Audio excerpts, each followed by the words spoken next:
Bisan kun waray paglandfall ang Bagyo Tino dinhi Eastern Samar, damo lagi hapon nga mga tawo ang apektado hini. Subayhan report ang Eastern Samar Disaster Risk Reduction and Management Office, 58,568 nga mga pamilya o 196,766 katawo ang mga naapektuhan. Dida hini nga ihap 32,038 nga mga pamilya o 108,416 katawo ang nag-evacuate kakulot dara inihantar hughan bagyo.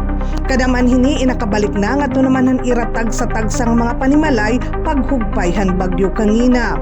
Sugad naging kadamuan evacuees dara kay may ada pipera nga mga local government units nga nag-implementarhin forced evacuation.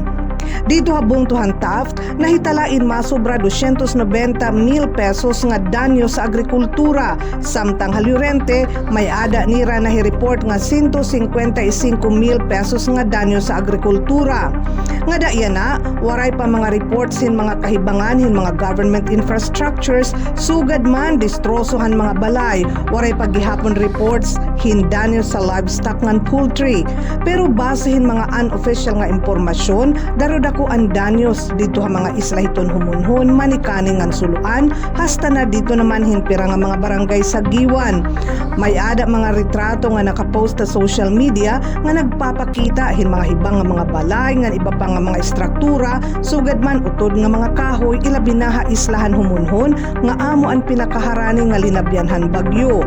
Nga daiyan na Nobyembre 4, waray lagi hapon trabaho ha mga government offices, waray gihapon klase hangatan nga levels, subayan executive order nga iging palusad ni Governor R.V. Ivardone.